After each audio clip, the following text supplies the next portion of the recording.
અરવલ્લી જિલ્લાના સાઠંબા તાલુકાના આમોદરા ગામના દિવ્યાંગ વ્યક્તિ જગદીશભાઈ કાંતિભાઈ વાલ્મીકી પર અસામાજિક તત્વોએ જીવલેણ હુમલામાં ગંભીર ઇજાઓ થવાના કારણે તેમની તબિયત લથડી હતી, જેથી તેમને વધુ સારવાર માટે અમદાવાદની સિવિલ હોસ્પિટલ ખાતે ખસેડવામાં આવ્યા હતા।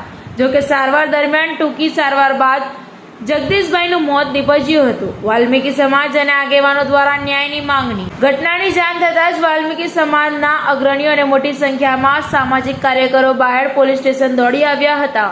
મૃતકને ન્યાય અપાવવા અને હુમલો કરનાર તમામ આરોપીઓની તાત્કાલિક ધરપકડ કરવાની માંગ સાથે ઉગ્ર રજૂઆત કરી હતી।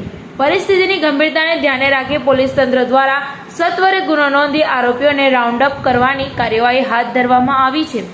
પોલીસ બંદોબસ્ત વચ્ચે અંતિમ સંસ્કાર મૃતક જગદીશભાઈ વાલ્મીકીનો પાર્થિવ દેહ તેમના માદરે વતન આમોદરા ખાતે લાવવામાં આવ્યો હતો। કોઈ પણ અનિચ્છનીય બનાવ ન બને તે માટે ચુસ્ત પોલીસ બંદોબસ્તની હાજરીમાં શોકાતુર માહોલમાં તેમના અંતિમ સંસ્કાર કરવામાં આવ્યા હતા। આ મામલે પોલીસે કાયદેસરની કડક કાર્યવાહી હાથ ધરી છે અને આગામી સમયમાં તપાસના આધારે વધુ ખુલાસા થવાની સંભાવના છે। ટીવી18 ન્યૂઝ નેટવર્ક સાથે રિપોર્ટર પિયુષ કુમાર, અરવલ્લી।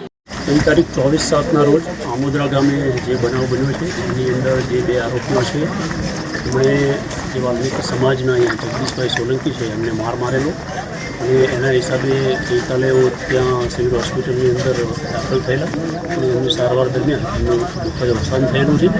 જે અનુસંધાને જે આરોપીઓ છે એમના વિરુદ્ધમાં ગુનો દાખલ કરવામાં આવેલો છે। પોલીસ દ્વારા બંને આરોપીઓને રાઉન્ડ અપ કરવામાં આવેલા છે અને આ અનુસંધાને જે આરોપીઓ છે એમના વિરુદ્ધમાં કાયદેસરના પગલાં લઈ અને કડકમાં કડક કાર્યવાહી હાથ ધરવામાં આવશે।